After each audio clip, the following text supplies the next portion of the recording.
নমস্কার, আমি গর্বিতা। চলে এসেছি আমরা আড্ডা জোনে গর্বিতায়। দেখতেই পাচ্ছ বন্ধুরা, আজকে এসছেন নতুন অতিথি অজয়দা, অভিনেতা অজয়দা। এবার আমরা জেনে নেব অজয়দার থেকে তার অভিনয় জীবন কিভাবে শুরু। এবং অজয়দা, আরেকটা কথা তোমাদের বলি, এই যে আমরা অফিস নিয়েছি নতুন, তার খুব কাছেই থাকে। আরেকটাও কথা বলি, দেখো এই যে এইভাবে আমরা শুটিং করছি, জানলা ব্যাকগ্রাউন্ড, অ্যাকচুয়ালি কি নতুন অফিস নিয়েছি তো আমাদের এখনো পর্যন্ত তেমন কিছু কেনা হয়নি, কিন্তু ওই কবে কিনবো কবে হবে এই মধ্যে কিনে ফেলবো। বাট আমাকে অনেক বন্ধু না করেছিল এইভাবে শুটটা করতে, বাট কোথায় যেন মনে হলো কাজটা তো শুরু করে দিই, তারপর যখন ভালো আসবাবপত্র হবে তখন হবে। তাই তো আমাদের ডিরেক্টর রয়েছেন সমীর মাঝি। আচ্ছা সমীরদা, আপনার কি মনে হয় আমি যেটা বলছি সেটা ঠিকই তো? কাজটা শুরু করাটা তো একটা ইম্পর্টেন্ট। সাজেশন দিয়েছিল তো তাদের কথাও ঠিক আছে, যে আমরা ধরো এইভাবে শুরু করেছি, মানে অনেকটা সেই অ্যামেচার টাইপের, কিন্তু আমরা মোটামুটি খারাপ কাজ করি না, তাই তো অজয়? একদম ভালোই করি আর কি, প্রফেশনাল ওয়েতে ভালো কাজ করি। কিন্তু আমরা যেটা শুরু করেছি আর কি, তো সেটা অ্যামেচার হিসেবে শুরু করেছি। কিন্তু যাই হোক, শুরুটা করে দিতে হবে, কারণ আমরা নতুন অফিসটা নিয়েছি, এখনো কোনো ফার্নিচার পাওয়া যায়নি। তো এখন জানলা, আমরা তো জানি কি কি ডিমেরিটস আছে। এটা সুবিধা হবে, মানে কি একটা সুবিধা যে তোমার কি কি প্রবলেম আছে সেটা জানলে, তুমি যদি জানতে পারো তাহলে ধীরে ধীরে সলভ করতে চলে যাবে। আমাদের প্রবলেম আছে কি, আমরা জানলায় বসে আছি, আমাদের একটা সোফা লাগবে, আমাদের ব্যাকগ্রাউন্ডটা ভালো করতে হবে, দুটো লাইট লাগবে, তাই তো অজয়দা? একদম, তারপর ভালো হবে। কিন্তু তার মধ্যেও কি হয়েছে, আমরা বন্ধু যারা রয়েছে, দাদা বন্ধু বান্ধব যারা, কলিগ যারা রয়েছে, তাদের সঙ্গে গল্প করা। এটা ইন্টারভিউ বা অন্য ধরনের কিছু না, গল্প করা, সেটা মানুষকে জানানো আমাদের কাজ সম্বন্ধে, তাই তো অজয়দা? তারপর আবার সোফা যখন আসবে তখন আবার ভালো করে আরো ভালো ভালো মানুষকে ডাকবো। হ্যাঁ, অজয়দা ভালো মানুষ, আমরা ভালো মানুষ, খারাপ মানুষ না এসছে বলে। আমরা যদি আরো নতুন করে ভালো করে শুরুটা করতে পারি, এটা যেটা গর্বিতা বলছিল যে অনেকে যারা সাজেশন দিয়েছে যে এইভাবে করো না, হ্যাঁ ঠিক আছে, তারাও ঠিকই বলেছে, কিন্তু শুরুটা করতে হবে। তাহলে শুরুটা হলে আমরা সমস্যাগুলো জানবো, ধীরে ধীরে ধীরে মিটিয়ে ফেলবো, ব্যাস হয়ে যাবে। অজয়দা কি বলো? একদম, শুরুয়াত তো সমীরদা অনেকদিন আগেই করেছে। যাই হোক, আমাদের একটা বসার জায়গা নিয়ে একটু সমস্যা হচ্ছিল, তো এই মুহূর্তে সেটা কেটে গেছে। বুঝতেই পারেন, মানে ছোট থেকে শুরু করা তো, একদিন তো বড় হবে, এই হাউসটা অনেক বড় হবে। আর আমাদের যেটা, মানে আমাদের নিশ্চয়ই বলবো, কেননা সমীরদার সঙ্গে আমি বেশ কিছুদিন ধরে জড়িত, গর্বিতার সঙ্গে আছে। এই হাউসটাকে নিয়ে অনেক রকম পরিকল্পনা চলছে। আপনারা আস্তে আস্তে সব বুঝতে পারেন কি করবেন, সব পাবেন, আছে অনেক বড় বড় কাজ হবে। আপনাদের সবার সহযোগিতা চাই, আপনারা থাকবেন সমীরদার সঙ্গে। আমরাও আছি, সমীরদা খুব ভালো মানুষ, গর্বিতাও খুব ভালো মানুষ। আমরা একটা ছবি অলরেডি করে ফেলেছি সমীরদার, সেটা হচ্ছে ভুতুরে গ্রাম। অসাধারণ এক্সপিরিয়েন্স, এই আর কি বলবো, শীতের মধ্যে যাই হোক কাটিয়েছি আমরা সবাই। সেটাই বলতে চাইছিলাম, অজয়দাকে মানে অজয়দাকে আজকে পিছন থেকে শুরু করবো, মানে পিছন থেকে, মানে সবাইকে বলে যে কাজ করে গেল। অজয়দাকে বলবো যে অজয়দা, এই যে ভুতুরে গ্রামে যে কাজ করলে আমার সঙ্গে, তো এটা অনেকদিন আলাপ, তোমার অনেকদিনে, তোমার কিন্তু কাজ হয়নি, এই প্রথম কাজ করলে আমার সঙ্গে। তো কাজের এক্সপিরিয়েন্স কি বা শুটিং এর এক্সপিরিয়েন্সটা একটু বলো আমাদের বন্ধুদের। শুটিং এর এক্সপিরিয়েন্সটা দেখুন খুবই ভালো ছিল। আমরা এখান থেকে যাই হোক বাই ট্রেনে গেছিলাম সোনামুখী, বাঁকুড়াতে গেছিলাম, রাত্রেবেলা 9টার সময় নামলাম আমরা। তারপর বেশ শীত করছিল, কিন্তু তার আগে সমীরদা খুব ভালো অ্যারেঞ্জমেন্ট করে রেখেছিল, আমি ভাবতে পারিনি। মানে একদম টোটোওয়ালা এসে রেডি, আমাদের একদম একটা গেস্ট হাউসে ইন্টেরিয়রে, মানে ফরেস্টের কাছাকাছি জঙ্গল, সেখানে নিয়ে রাত্রেবেলা আমাদের স্টে করা হলো। থাকা খাওয়ার কোনো অসুবিধা ছিল না, খাওয়া দাওয়া অসাধারণ ছিল। সব কিছু সমীরদার জন্য সম্ভব হয়েছে, আদারওয়াইজ হতো না, এটা আমি বুঝতে পারছি। যে যাই বলুক, মানে একটাই কর্ণধার বা মাথা যাই বলে, সেটা মানে টিম লিডার বলতে গেলে। যথারীতি তারপর দিন বোধহয় আমার শুট ছিল না মনে হয়, নেক্সট পরের দিন ছিল না মনে হচ্ছে। আমি তো খুব, মানে এইসব কাজ করতে খুব আনন্দ বা ভালোবাসি, মনটাই করি। তো আমি স্পটে গেছিলাম, স্পটে ছিলাম তাদের সঙ্গে, ভালো লেগেছে, এনজয় করেছো আর কি, শুটিং না থাকলেও এনজয় করেছে, ভালো কাটিয়েছি। তারপর নেক্সট ডে আমার শুট ছিল। তো শুটের এক্সপিরিয়েন্স কি বলবো, সমীরদার ফ্রেম ধরা শুরু থেকে সব কিছু টোটাল ব্যাপারটা এত সুন্দরভাবে করেছে।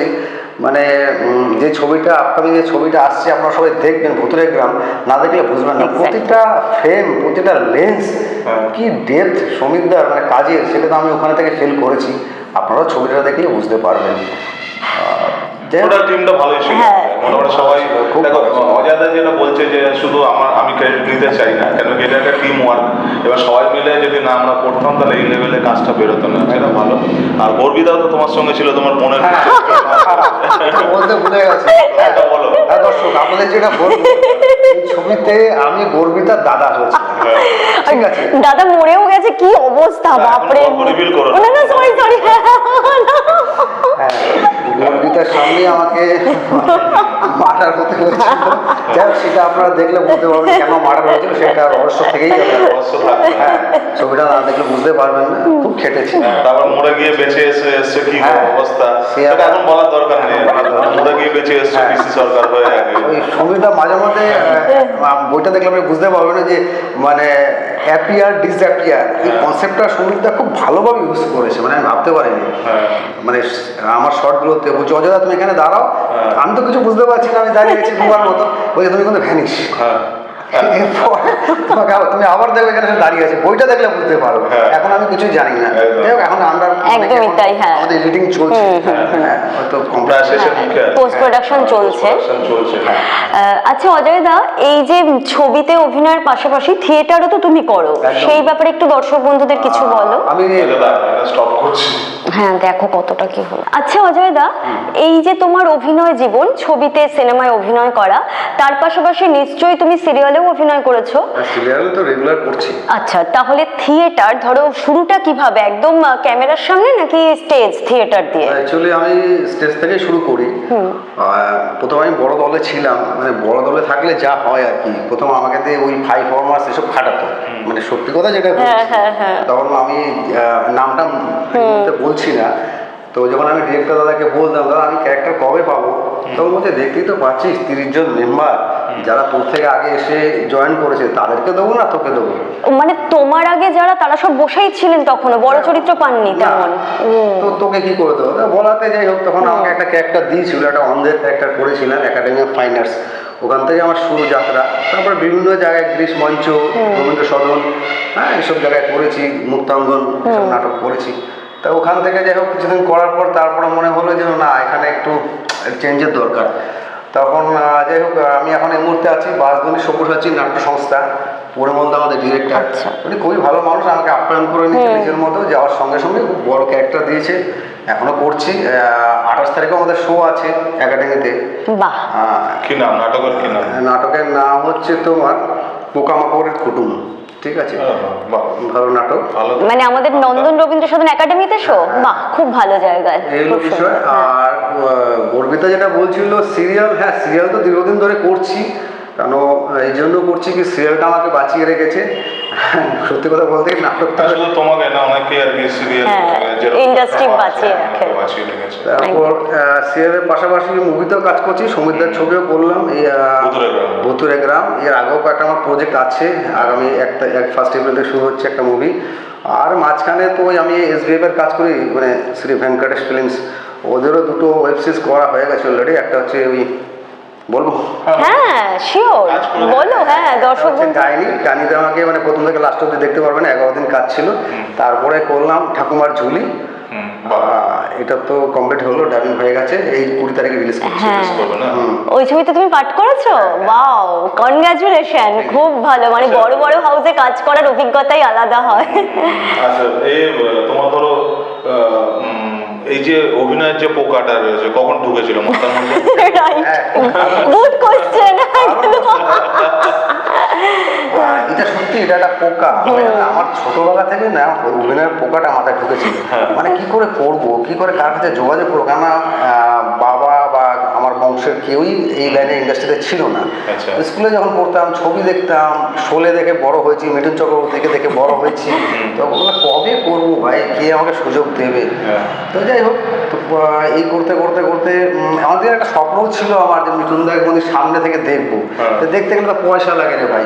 তো যাই হোক, একটা সুযোগ একদিন এসেও গেল, মিঠুন দার সঙ্গে একটা ক্যারেক্টারও করলাম প্রজাপতি 2-তে। বাহ, পরম সৌভাগ্য এটা অজয় দা। ও মিঠুন চক্রবর্তী খুব সামনে থেকে দেখেছিলাম। মিঠুন দা বলছে কত নম্বর লেন্স লাগিয়েছিস বল। আমার তো ক্যামেরার সামনে গেলে তো লেন্স টেন্স ভুলে যাচ্ছি, মিঠুনকে দেখে সব ভুলে যায়, গুরুকে দেখে। গুরুকে দেখে আর লেন্স লেন্সের কি বলবো, ওই যা হচ্ছে হোক ভাই, ডিরেক্টর যা বলছে করি, আর মিঠুন সামনে দাঁড়িয়ে আছে, ব্যাস। আমাদের গুরু। সবারই গুরু। যাই হোক, তো মিঠুন দা বলো দাদা 85 লাগিয়েছি, পুরো ঠিক আছে। এভাবে 85 মানে মিঠুন দা বুঝে গেল কি ফ্রেম আছে, টাইট আছে, আছে, ওইভাবে ফ্রেমটা করবেন। যাই হোক, আমরা তো আর মানে সেই লেভেলে আর্টিস্ট না যে আমাদের অত সাহস নেই যে কত নাম্বার লেন্স লাগিয়েছিস, এটা বলতে পারি না। ওই ওরা বলা বলে করে ডিরেক্টর বলে লেন্সটা চেঞ্জ কর, এই 25 লাগা, 20 লাগা, কি 35 লাগা, 50 লাগা, শুনি আর কি। হ্যাঁ, তখন নিজেকে তৈরি করে নেই। ক্যামেরার সামনে কাজ করতে গেলে প্রথমে হচ্ছে লেন্সটা জানা খুব দরকার। সবাই জানে লেন্স না সঙ্গে অ্যাকচুয়ালি এটা অনেকে বলে, তো আমি একটা সাজেশন দেবো, মানে অযোধ্যাকে যেটা বলবো, ধরো যারা অনেক বড় বড় আর্টিস্ট অনেকদিন কাজ করেছে, তো কাজ করতে করতে তারা লেন্সটা বুঝে গেছে যে কোন লেন্স কি লেন্স কত থাকলে কি নড়াচড়া করা। অ্যাকচুয়ালি টাইট ধরো 85 মানে তুমি টাইটে আছো, ধরো রুমে তোমার থাকছে এক্সট্রিম ক্লোজ আপ বা ক্লোজ আপ বলো, সেখানে রয়েছে, সেখানে কতটা নড়াচড়া করবে সে 85 বা ধরো তোমার 50-তে, জেনারেলি প্রফেশনাল 85 ইউজ করা হয়, ঠিক আছে, 50 বা 85 বেশি ইউজ করা হয়, কারণ মাখন ব্যাকগ্রাউন্ডটা মাখন হয়ে যায়, দেখতে ভালো লাগে। তো আমি যেটা বলবো যে ধরো অনেকেই এটা লেন্স হিসেবে কাজ করে, অনেক বড় বড় আর্টিস্ট শিল্পী যারা রয়েছে তারা, তো আমি সাজেশন দেবো আমার যারা আর্টিস্ট যারা রয়েছে, লেন্স বা টেকনিক্যাল নলেজটা মানে থাকা ভালো, কিন্তু সেটা বেশি উৎসাহ ভালো না। কেন কি হবে, এটা যখনই তুমি ধরো ওই লেন্স তুমি জানতে চাইবে, লাইট তুমি জানতে চাইবে, হ্যাঁ, তখন কি হয়েছে তোমার কিন্তু ওই অভিনয় কিন্তু তোমার একটু ছাড় হবে, অভিনয় ছাড় হবে। কেন কি ধরো তুমি যখন ভাবছো না লেন্স ও আমার এতটা নড়াচড়া করতে হবে, দরকার নেই, তুমি কতটা নড়াচড়া করো, পেছনে যারা দাঁড়িয়ে রয়েছে ডিরেক্টর ক্যামেরাম্যান তারা বলে দেবে যে ভাই তুমি এতটা নড়ো, এতটা ডান দিকে যাও, এতটা বাঁ দিকে যাও, এতটা নিচুতে নামো, এতটা উঁচুতে নামো। তারপরে কি লেন্সটা একটু জেনারেল ধরো সেন্স থাকা ভালো, কিন্তু তোমার সেই মানে বেশি গভীর না নলেজ থাকাই ভালো। তাহলে কি হবে, তাহলে কিন্তু তুমি টেকনিক্যাল নলেজ যেটা রয়েছে সেটার প্রতি বেশি ধ্যান দেবে এবং তোমার পারফরমেন্সে কিন্তু ছাড় হবে। মানে এটা আমার মনে হয় একদম। কেন কি তোমার অভিনয়, কেন কি যারা পিছনে দাঁড়িয়ে রয়েছে তারা বলে দেবে ভাই এতটা আসো, এতটা দৌড়ো, এতটা এগিয়ে আসো, এতটা দাঁড়া, এখানে যাও, এদিকে তাকাও। তো টেকনিক্যাল যে নলেজ যেটা রয়েছে থাকা ভালো, কিন্তু সেটা মন বা ধ্যান না দেওয়া ভালো বলে আমার মনে হয়। আমি ভুল হতে পারি, কিন্তু আমার এটা মনে হয় কি হবে, আমি দেখি যে টেকনিক্যাল নলেজ যেটা রয়েছে সেটা জানতে গিয়ে যে কতটা যাবে, কি নেবে শর্ট, দরকার নেই ভাই যা বলছে করুক না, মানে ডিরেক্টর যা বলছে, ক্যামেরাম্যান যা বলছে সেটাই করি না। নাহলে কি হবে, দুটো জিনিস করতে গিয়ে পারফরমেন্সে ছাড় হতে পারে বা হয় আর কি। সে যারা বড় বড় নেক্সট লেভেলে চলে গেছে তাদের কথা ছাড়, কিন্তু আমরা বলবো যে নলেজ থাকা ভালো, কিন্তু সেখানে প্ল্যান অর্থাৎ ছাপ দেওয়া ভালো না। তুমি তোমার অভিনয়ে ছাপ দাও, চরিত্রটাকে ফুটিয়ে তোলার দিকে আমাদের ধ্যান দিতে হবে। ঠিক ডিরেক্টর হিসেবে টেকনিক্যাল নলেজ নিয়ে মাথা না ঘামানোই ভালো ডিউরিং শুট। ঠিক ঠিক ঠিক, এটা বলবো। আসল কথা যে ডিরেক্টরের তো ক্যাপ্টেন অফ দ্য শিপ, মানে সেই লাস্ট কথা, সে তো চাইবে যে ক্যাপ্টেন মানে শিপে যারা আছে তো তারা সবাই ভালো পারফরমেন্স করুক, রাইট। সেটা তোমার বলে দেবো, বলে দিচ্ছি যে তুমি কতটা ডান দিকে যাবে, বাঁ দিকে যাবে, মাথাটা কি আছে, জোন কতটা আছে, সেই অনুযায়ী তুমি খেলো, সেই অনুযায়ী তুমি তোমার অভিনয়টা করো। একদমই ঠিক ঠিক। মানে থাকা ভালো, কিন্তু ওটা মানে বেশি নাড়াচাড়া না করাই ভালো আর কি। আচ্ছা ঠিক আছে, ওটা বেশি মাথায় না নেওয়াই ভালো। আবার চলে আসি আমরা প্রসঙ্গে, অজয়দার অভিনয় জীবন। বলো কি, এটা কিন্তু খুব একটা ইম্পর্টেন্ট একটা প্রশ্ন। মানে কেন কি তারা, আমি অনেকে দেখেছি অনেক আর্টিস্ট যারা আসে তারা বলে কতটা লেন্স আছে, হ্যাঁ, কিন্তু বলে দিলাম, কিন্তু তাদের কিন্তু লেন্স সম্বন্ধে কোনো নলেজই নেই, কিন্তু তারা বিশাল দেখায় যে বিশাল নলেজ। ওটা দেখানোর একটা শো অফ করার ব্যাপার, অ্যাটিটিউড। যেমন একটা আর্টিস্ট আমাদের, যেমন একটা কাজ করছিলাম, তো কাজ করতে করতে সে সব লেন্স সম্বন্ধে জিজ্ঞেস করছিল, কিন্তু আমরা বুঝতে পারছিলাম যে তার লেন্স সম্বন্ধে কোনো জ্ঞান নেই। তো তখন একটা দৌড়ানোর সিন আছে, তো তখন বলছে যে কত লেন্স লাগিয়েছে, আমি বললাম 85 আছে। হ্যাঁ, দৌড়াবো 85, আচ্ছা ঠিক আছে, ভালো করে দৌড়াতে হবে। মানে কারো বাপের ক্ষমতা নেই, ধরুন একজন দৌড়াচ্ছে 85-এ তাকে ধরবে, মানে সে ধরা মানে নেক্সট লেভেলে টাফ। হ্যাঁ, যে 85 দিয়ে ফলো করছে, 85 দিয়ে ফলো করেও না জেনারেলি, হ্যাঁ, যে দৌড়াচ্ছে 85 দিয়ে ফলো করবে। তো তাকে বললাম যে 85 আছে, দৌড়াও তুমি ভালো করে। এই বাবা, তার মানে উনি জানতেনই না যে ওটা মিসগাইড করলাম এই কারণে ও দেখাতে চাইছিল যে আমি লেন্স সম্বন্ধে প্রচুর বুঝি, কিন্তু অভিনয় নলেজ মানে সে ধ্যান দিচ্ছিল না। তাকে আমি ওইভাবে বলে দিলাম এটা 85 আছে, চলো তোমার ফলো করছি। 85 ফলো করা নেক্সট লেভেলে মানে ইম্পসিবল, নেক্সট টু ইম্পসিবল বলা যেতে পারে। মানে 85 টাইট লেন্স, তাকে আমি দৌড়াচ্ছে ধরবো কি বুঝেই পাবে না, সম্ভবই না। হ্যাঁ, ওয়াইড অ্যাঙ্গেলে পাবে, হ্যাঁ সম্ভবই না। সে আমি বুঝতে পারছিলাম যে সে গিয়েছে অভিনয় থেকে এগুলো লোকে মানে দেখানদারিতে মন দিয়েছে, মানে ও দেখে হয়তো যে বড় বড় অভিনেতা অভিনেত্রীরা বলেন, তো সেই ভেবে তিনি ওটা বলতে চেয়েছেন, তার নলেজ নেই। হ্যাঁ, সেভাবে নলেজ নেই আর কি। সুতরাং ডিরেক্টরের উপরে এটা বলা যায় সেই গৌরাঙ্গ হয়ে যেতে হবে, গৌরাঙ্গ মানে কি, হ্যাঁ একদম মানে কি প্রভু স্বর্ণপন্ন আর কি। হ্যাঁ আমি বলবো যেটা ডিরেক্টরকে বলে দাও ভাই আমি সিচুয়েশন করাবে হ্যাঁ, হ্যাঁ, এটা একটা বেস্ট ওয়ে আমার ঠিক, যেটা ঠিক, মনে হয় ঠিক। আমি ডিরেক্টর একটা কথা সঠিক পথে নিয়ে যাবে জাহাজ তুমি যে কথাটা বললে যে লেন্স সম্বন্ধে জানা ভালো কিন্তু কোনো বক্তব্য পেশ না করে ভালো, হ্যাঁ, হ্যাঁ, যেটা মিঠুন চক্রবর্তীর ব্যাপারটা আলাদা। হ্যাঁ বাবা, হ্যাঁ ওনারা সত্যি সে জিজ্ঞাসা ওরা করতে, বোঝে, ওরা বলে জিজ্ঞাসা করতে বোঝে, পারে। knowledge-টা রয়েছে। হ্যাঁ, আমরা জানি কিন্তু না বুঝে মানে এই সমস্ত নিয়ে আলোচনা হ্যাঁ, করে, এটা খুব ঠিক, important ঠিক। আলোচনা, এটা খুব সত্যি, important সত্যি, আলোচনা। সত্যি। বুঝে আলোচনা করে না, বুঝে লেন্স নিয়ে মানে দেখাতে মানে 8-5 জনকে দেখাতে হবে, আমি প্রচুর বুঝি ক্যামেরাটা। ওটা তো বুঝে তোমার লাভ নেই, তুমি অভিনয়টা তোমাকে প্রশংসা করবে, এটা তো প্রশংসা করে তোমার অভিনয় নিয়ে, হ্যাঁ। তোমার লেন্স নলেজ নিয়ে তোমার প্রশংসা করবে না। যে চরিত্রটা হ্যাঁ অভিনয় করছি সেটাই একদম তোমার ফুটিয়ে তুলতে হবে। নলেজ থাকা ভালো, কিন্তু যে তুমি লোককে দেখাতে যাচ্ছ যে ক্যামেরা সম্বন্ধে আমার বিরাট নলেজ, সমুদ্রের মতন জ্ঞান, ওটা দরকার নেই। মানে তোমার তো অভিনেতা, অভিনয় তুমি হ্যাঁ, হ্যাঁ। অভিনয় নিয়ে তুমি করো ঠিক ঠিক, টেকনিক্যাল ব্যাপারটা অতটা নাই হলেও মাথা না রাখা ভালো, জেনে নাও কিন্তু মাথা না রাখাই ভালো আর কি। অজয়দা কতদিন ধরে অভিনয় করা? অজয়দা তোমার মোটামুটি মানে স্কুলিং কলেজ সেটা কোথায় আর কি? আমার কলকাতায় পড়াশোনা, সল্টলেকে, আর লাস্টে অ্যাকচুয়ালি আমি পোস্ট গ্রাজুয়েশন করা, MBA করা ছেলে। আচ্ছা, কারণ আমি চাকরি করতাম ওয়ান্স আপন এ টাইম, মাল্টিনেশনাল কোম্পানিতে চাকরি করেছি অনেকদিন, 15 বছর করেছি। তারপর থেকে না মানে অ্যাকচুয়ালি চাকরি করতে গিয়ে মনে হতো কোথাও যেন একটা বসিং হচ্ছে, লোকের কথা শুনতে হবে, আচ্ছা। এই ব্যাপারটা আমার সহ্য হচ্ছিল না লাস্টের দিকে। তারপরে ছেড়ে দিয়ে আমি নিজের ব্যবসা শুরু করি। আচ্ছা। অ্যাকচুয়ালি আমি সুতো কোম্পানিতে ছিলাম, মাদুরা কোর্স, তো যেটা যে বেলচা মার্কার সুতো, আচ্ছা, ছোটবেলা থেকে আমরা দেখে এসেছি, বা ঘুড়ির সুতো যেগুলো আমরা ব্যবহার করতাম ওই কোম্পানি, বড় ব্রিটিশ কোম্পানি। যাই হোক ওটা ছেড়ে তারপর একটা অন্য ইন্ডিয়ান কোম্পানিতে জয়েন করি। তারপরও মনে হলো যে না চাকরি আর করবো না, ওরা কিডবিল করছে, ওটা কিনবিল করতে অনেকদিন ধরে।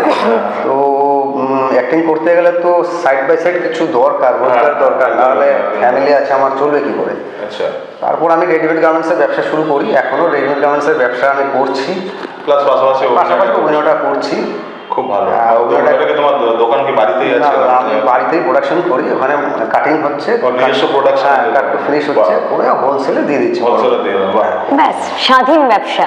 আচ্ছা, অনেকে বলে যে MBA করলে নাকি মেম বিয়ে করতে হয়, মানে MBA করেছো মানে মেম বিয়ে করতে হবে, তা বিয়েটা কি মেম সাহেবকে করেছো নাকি?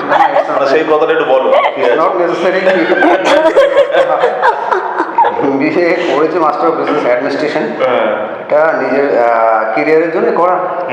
আলটিমেটলি যাই হোক, না আমরা যখন কলেজে পড়তাম তখন বললো, কি করছিস? বলছে না MBA করবো। কেন MBA কেন করছিস? মেম বিয়ে করবি বলে, বিয়ে করবি বলে। মানে ছেলেদের মধ্যে এটা প্রচলিত বিয়ে কথা। তোমার কি হয়েছে, মানে প্রেম করে না দেখাশোনা করে আর কি? এই খুব পার্সোনাল। না না, একটু হ্যাঁ ব্যক্তিগত প্রশ্ন, কিন্তু একটু আগে আমি শুনে নিয়েছি প্রেম করে বিয়ে।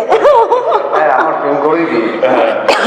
যাই হোক, না নেতাজি নগরেই তো নগরে আমার, নগরে থাকি, এখানেই আমার শ্বশুর বাড়ি, এখানেই আমার নিজের বাড়ি, সব কিছুই আমার নিজের। যাই হোক, ছেলে পিলে কজন? ছেলেগুলো দুজন আছে। আচ্ছা, পুরো পারিবারিক সবকিছু, মানে অজয়দা অভিনেতা। তোমার হ্যাঁ যারা মহিলা ফ্যান আছে এরা দেখলে তোমার প্রবলেম হবে, বুঝতে পারছো? যখন শুনবে তখন কেটে দেবে, না ভাই পালাই তুমি থাকো, হিরো অভিনেতাদের তো এই হয়, চেপে চেপে বলতে হয়। সব খুলে মিলে বলা ঠিক না, রাইট?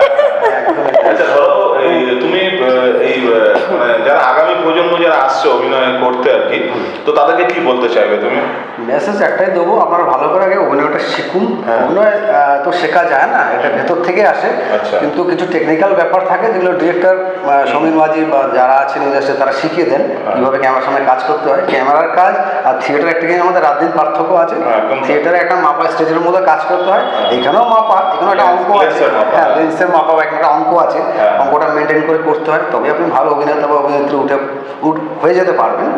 এটা সমীর দা চেষ্টা করতে হবে, একদম একদম চেষ্টাটা, ডেডিকেশন 100% থাকতে, প্র্যাকটিস অল টাইম সেটা মানে চর্চাটা চালিয়ে যেতে হ্যাঁ, eat acting, drink acting, sleep acting, যখন ঘুমিয়ে যাবেন তার মধ্যে ডায়লগ বলতে হবে। এবং অজয়দা খুব ভালো বলেছে, এবং আমিও বলতে চাই, ধরুন যারা এই সিনেমা সংক্রান্ত যে কোনো ডিভিশন, যে কোনো সাথে ক্যামেরা হতে পারে, ডিরেকশন হতে পারে, এডিটিং হতে পারে, বা অভিনয় হতে পারে, যে কোনো অনেক ডিপার্টমেন্ট আছে তো যেমন কাজ করতে চাইবেন, মানে যখন স্ট্রাগলিং পিরিয়ড, আমার মনে হয় যে পাশাপাশি কোনো একটা ব্যবসা করুন। চাকরি করে কিন্তু আপনি এই প্রফেশনে আসতে পারবেন না, কেন যেখানে চাকরি করছেন তারা কিন্তু আপনাকে ছাড়বে না।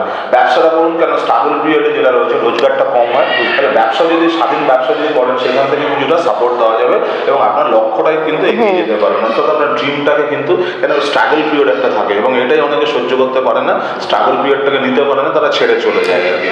তো সেই স্ট্রাগল পিরিয়ডটাকে এক্সিস্ট করার জন্য কিন্তু আপনার কি হবে, পাশাপাশি কোনো একটা ব্যবসা করুন এবং এটা যে কোনো প্রফেশনে আছেন সেটা পাশাপাশি মানে টাইম ম্যানেজমেন্টটা খুব ভালো হয়। হ্যাঁ, নিজস্ব ব্যবসা, মানে সময় পর অবশ্যই স্ট্রাগলের পর সেটা সাকসেস আসবে, সেটা করা যেতে পারে আর কি। কেন অর্থটা খুব দরকার, প্রথম অবস্থায় তো প্রচুর অর্থ আপনি পাবেন না, তো পাশাপাশি সাইড বিজনেস যদি করেন, বিজনেস করে এগিয়ে গেলে কি হবে, তাহলে আরো ভালো হবে বলে মনে হচ্ছে। একদমই তাই। যাই হোক, বেশি তোমার অজয় দাও যাবে আর কি, হ্যাঁ রিহার্সালও রয়েছে অজয় দার। হ্যাঁ, আবার বলবো সেই জায়গায় ফিরে আসি। তো তোমার চরিত্র করে কেমন লাগলো ভুতুড়ে গ্রামে? খুব ভালো লেগেছে। দর্শকদের উদ্দেশ্যে কি বলবো, গল্পটা বলতে হবে না? দর্শকদের উদ্দেশ্যে এটা বলবো, আপনারা ছবিটা দেখুন, দেখলে আপনাদের খুব ভালো লাগবে। একটা অসাধারণ গল্প নিয়ে ছবিটা তৈরি হয়েছে। একদম। হ্যাঁ, সমিতার ডিরেকশনে সবাই আমরা খুব ভালো করে কাজ করেছি, প্রতিটা অ্যাক্টর অ্যাক্ট্রেস সবাই ভালো কাজ করেছে, মানে জান দিয়ে জান প্রাণ দিয়ে, একদমই তাই। যেহেতু সমীরদাও আমাদের সঙ্গে জান লড়িয়ে দিয়েছে, সেই ভোরবেলা তুলে তো সমীরদা একদম রাতে ঘুমোতেন। হ্যাঁ, রাতে ঘুমোতে কি যাবো, বা 8টার সময় সমীরদা বলছে অজয় দা এটা স্ক্রিপ্ট পড়ো তো, পড়ছি একটা ডায়লগ মুখস্থ হয়ে গেছে।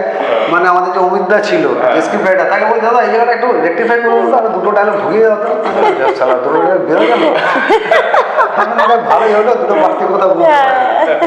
এরকম সমীরদা খুব ভালো মানুষ, ভালো মনের মানুষ, হাসি খুশি মানুষ। আর thank you so much Ajay দা আমাদেরকে তোমার মূল্যবান সময় দেওয়ার জন্য। আর দর্শক বন্ধুদের থ্যাঙ্কস যে এত প্রতিকূলতার মধ্যে আমরা এই যে বানাচ্ছি এপিসোডগুলো, তা তোমরা দেখছো, তোমাদের ভালোবাসা পাচ্ছি দেখে বানাতে ভালো লাগছে আমাদের। আর যারা নতুন দর্শক চ্যানেলে, প্লিজ তারা চ্যানেলটাকে সাবস্ক্রাইব করো, সঙ্গে থেকো আমাদের, ভালো থেকো, আনন্দে থেকো, সুস্থ থেকো। জার্নিটা জানলা দিয়ে শুরু হচ্ছে, কিন্তু অনেক বড় জায়গায় গিয়ে শেষ হবে। হ্যাঁ, প্লিজ প্লিজ ডোন্ট মাইন্ড। হ্যাঁ, নমস্কার। দর্শক বন্ধুরা, তোমরা ভিডিওটা দেখছো, যাদের অ্যাক্টিং শেখার সম্পর্কে আগ্রহ রয়েছে, প্লিজ আমাদের সাথে যোগাযোগ করো। আমরা নতুনভাবে স্টুডেন্টকে অ্যাক্টিং শেখাচ্ছি। অজয় দা প্লিজ কিছু বলে দাও। হ্যাঁ, যেটা হচ্ছে একটা নতুন অ্যাক্টিং স্কুল খোলা হচ্ছে খুব শিগগিরই, তো স্ক্রিনে আপনারা নাম্বারটা দেখতে পারবেন, ওই নাম্বারে যোগাযোগ করুন, তাহলে আপনারা ঠিক জায়গায় ঠিক সময় মতো পৌঁছে যাবেন। একদমই তাই। নিজেদের প্রোডাকশন হাউস, ইউটিউব চ্যানেলে শর্ট ফিল্মে অভিনয় করো, ছবিতে অভিনয় করো, অভিনয়টা শিখে নাও আগে। ভালো থেকো, সঙ্গে থেকো। Thank you so much. Thank you.